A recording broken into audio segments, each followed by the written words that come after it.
Solve by graphing. Y equals 3x plus 1 and x plus y equals 5. Here we're given a system of equations to solve, which means that we want to find a solution that works for both of the equations at the same time. If we look at just one of the equations, like y equals 3x plus 1, we know that we can represent the set of solutions as a graph on the xy plane. So if we graph both of these equations on the xy plane, and we look for the point where they intersect, where they cross, that's going to be on both of the graphs, which means it's a solution to both of the equations, and that means that that's the solution to the system of equations. So when we have a system of two equations in two variables, we can graph both of them on the xy plane and look to see where they intersect. Now, this first equation, y equals 3x plus 1, is already in slope-intercept form, so let's graph it by using slope-intercept form. We can see that the slope is 3, because that's the coefficient on the x. Some people like to write this as 3 over 1, because slope is rise over run, and writing it as a fraction helps make more sense for some people. So we can write that as 3 over 1. And then the y-intercept is the constant term. In this case, that is 1. So that gives us the point 0, 1. And we can use this to graph the line. We start at the y-intercept, which is at 0, 1. And we use the slope to plot more points. We start at 0, 1, and we go up 3. And we run to the right 1. We rise up 3, and we run to the right 1. We can also go in the opposite direction to get more points on the other side of the line. We can go down 3 and to the left 1, down 3 and to the left 1, down 3 and to the left 1.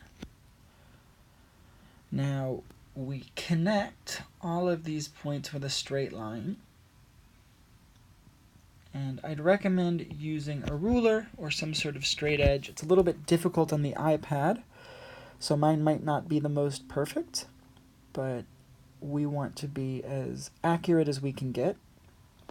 Now let's look at the other equation. The other one is x plus y equals 5. This is not in slope-intercept form.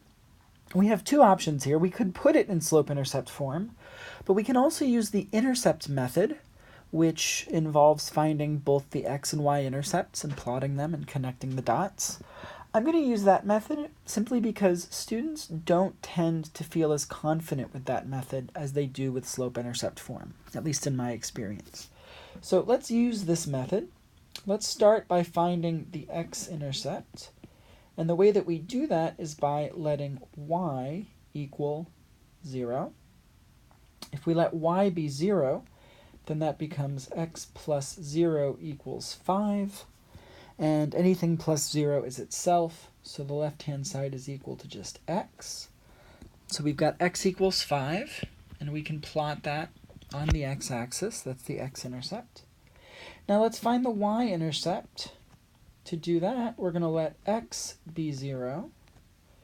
If we substitute in 0 for x, that gives us 0 plus y equals 5. And anything plus 0 is itself, so the left-hand side is equal to just y. And that tells us that y equals 5 is the y-intercept, so we can plot that there. And then we need to connect these two dots with a straight line. It's going to look something like this. And it goes up in the other direction as well.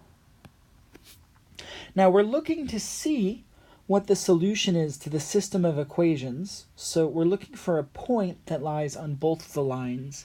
And we can see very clearly here that these lines intersect at the point 1, 4. So that gives us the solution x equals 1 and y equals 4. If you want to check, you can do so by plugging those into each of the equations. Let's check for this first example. The first equation, y equals 3x plus 1. If y is 4, we've got 4 equals 3 times x, which is 1 plus 1. Now 3 times 1 is 3, and 4 is equal to 3 plus 1, so we know that that's correct. If we want to check in the other equation, we've got x plus y equals 5. We said x was 1 and y is 4, so this gives us 1 plus 4 equals 5, which is also true.